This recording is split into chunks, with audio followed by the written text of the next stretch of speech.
Good morning all of you and welcome back.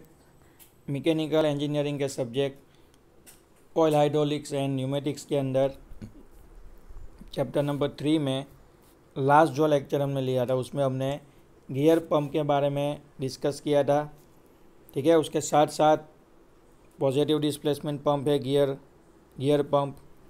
ठीक है, बहुत सारी एप्लीकेशन है, बहुत सारे एडवांटेजेस है जिसकी वजह से वो हाइड्रोलिक सिस्टम में यूज़ होता है।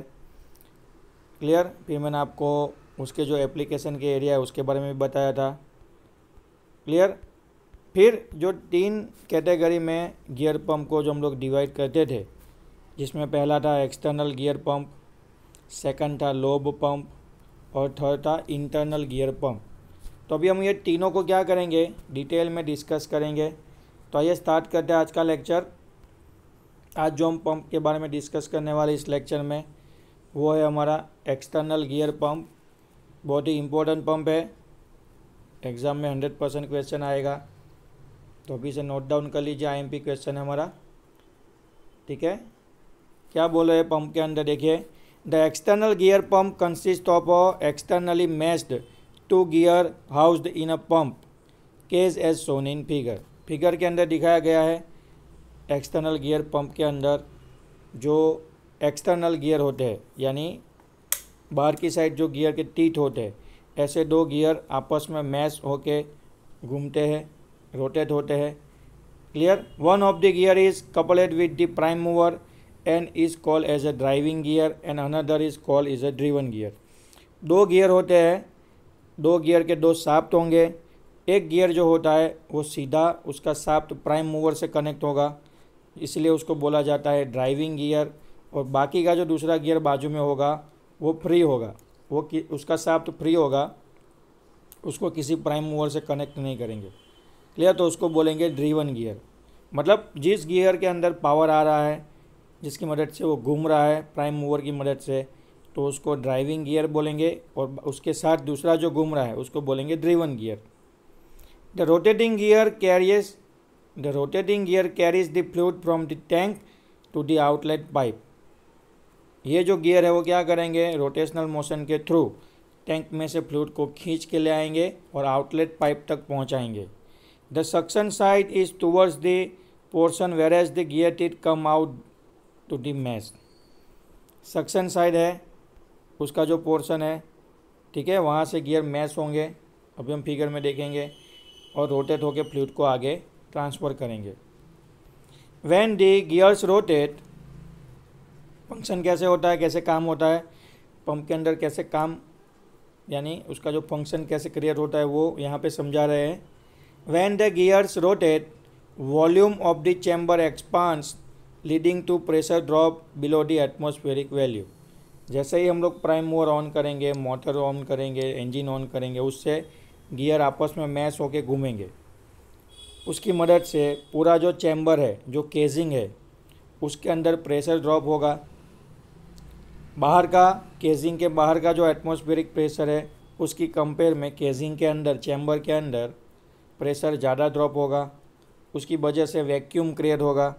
किसमें, पंप के केजिंग के अंदर वैक्यूम क्रिएट होगा, जिससे जो भी फ्लूइड है टैंक के अंदर, टंकी के अंदर, स्टोरेज के अंदर, वो वैक्यूम की मदद से सक्शन होके खींचा आएगा।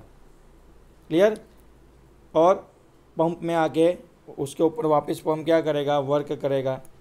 The discharge side of the pump is toward the portion where the gear teeth run into the mesh and volume decrease between the meshing teeth.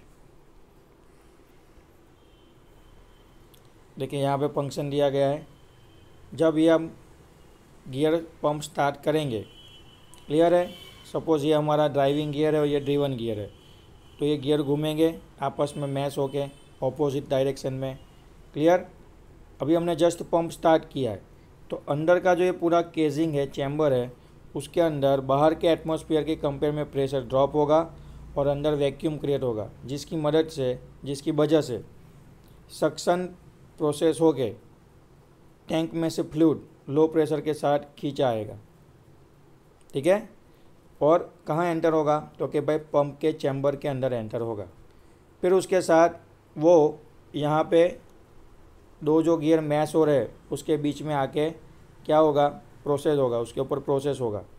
Clear. और ये जो बाकी की जगह है, ये जो जगह है उसके थ्रू उसके ऊपर वर्क होगा, और जो भी हमारा हाइड्रोलिक फ्लूइड आया है लो प्रेशर वाला उसके ऊपर अभी वर्क होगा। उसके अंदर रोटेशनल एनर्जी यानी रोटेशन की वजह से काइनेटिक एनर्जी क्रिएट होगी। वो काइनेटिक एनर्जी की वजह से जो लो प्रेशर वाला फ्लूइड यहाँ से एंटर हुआ था वो अभी यहाँ से यानी जो पंप का आउटलेट है वहाँ से जब वो निकलेगा तो वो हाई प्रेशर के साथ डिलीवर होगा, यानी वहीं से बाहर निकलेगा।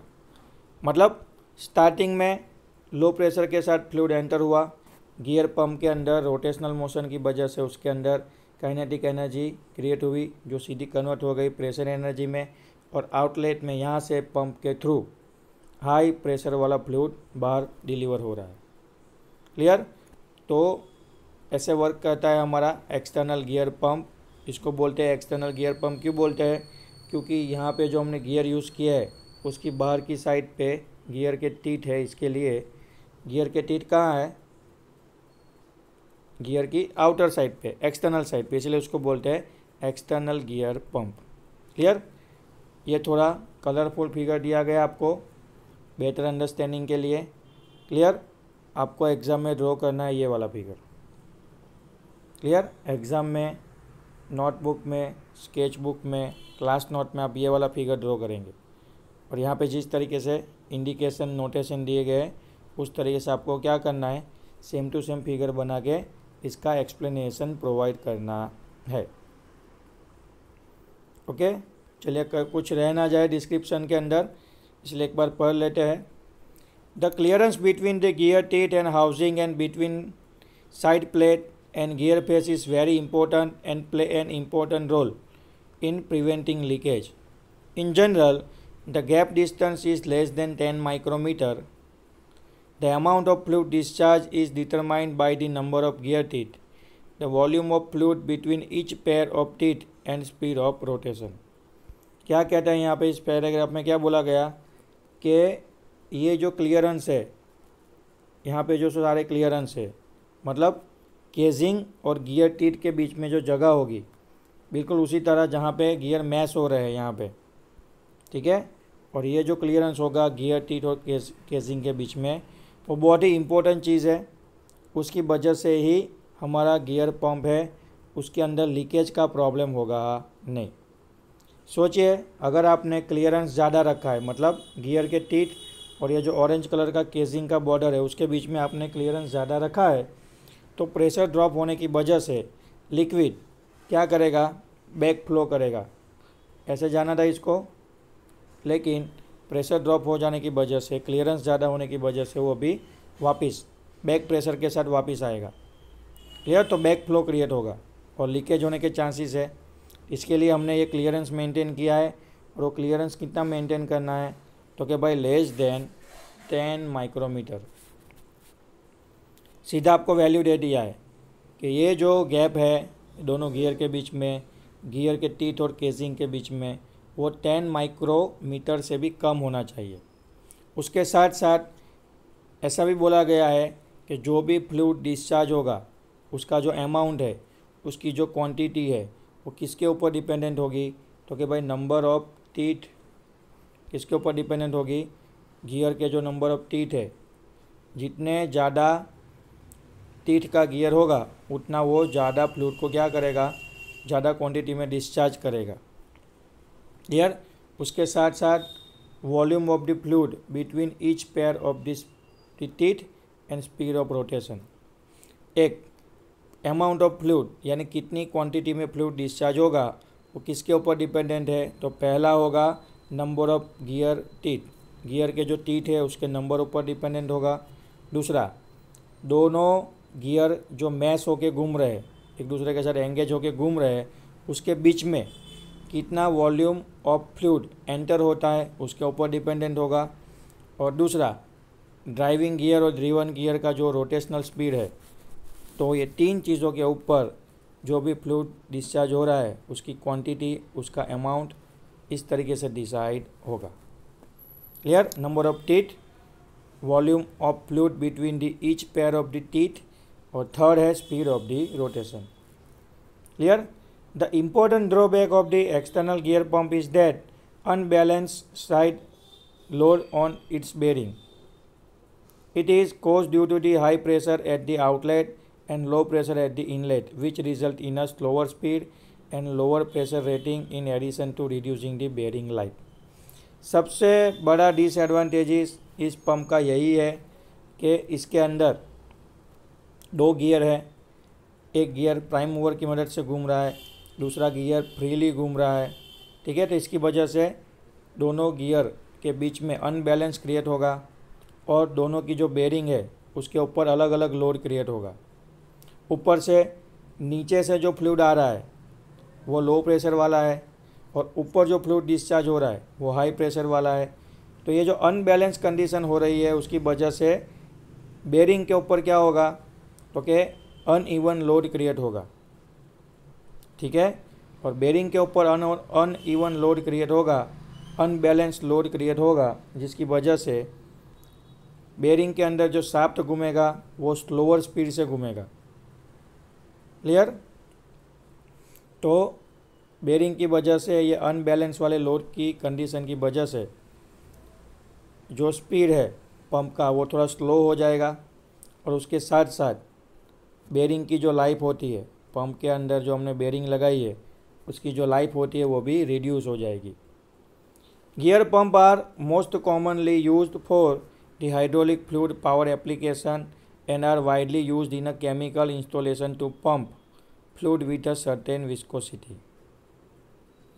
इसीलिए गियर पंप मोस्टली यूज़ होते हैं हाइड्रोलिक फ्लूइड पावर एप्लीकेशन के लिए, जिसके फॉर एग्जांपल हमारी जो हाइड्रोलिक सिस्टम होगी, ओवरहेड क्रेन होंगे, जेसीबी होंगे, एक्सकेवेटर्स होंगे। ठीक है, तो वहाँ पे ज़्यादातर गियर पंप यूज़ होते हैं।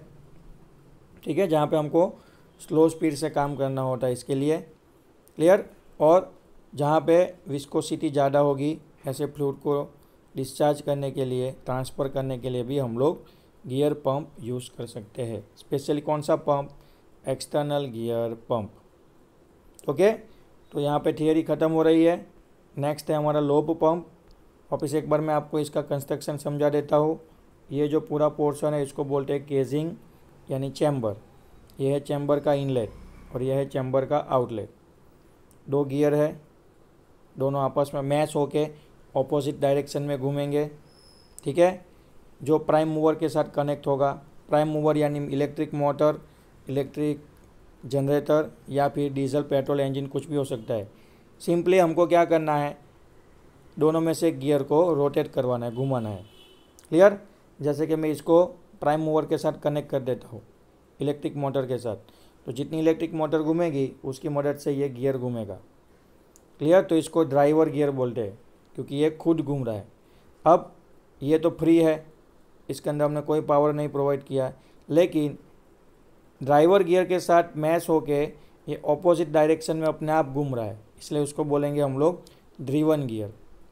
क्लियर? आपको दोनों गियर को पावर या फिर इनपुट एनर्जी देने की ज़रूरत नहीं है। किसी एक गियर को ही क्या करना है, रोटेशनल मोशन प्रोवाइड करना है, इनपुट एनर्जी प्रोवाइड करना है, बाकी का दूसरा अपने आप घूमेगा। एक ये भी रीज़न है अनबैलेंस लोडिंग कंडीशन के लिए।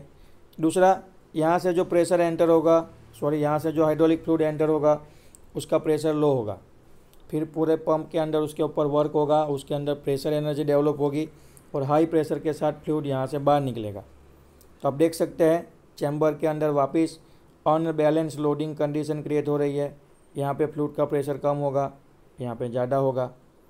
फिर जहाँ से फ्लूइड आगे बढ़ेगा तो दोनों गियर मैच हो रहे हैं, उसके बीच में से फ्लूइड आगे बढ़ेगा, यहाँ से फ्लूइड आगे बढ़ेगा, यहाँ से फ्लूइड आगे बढ़ेगा, तो वापस तीन अलग अलग जगह पे अनबैलेंस लोड क्रिएट हो रहा है।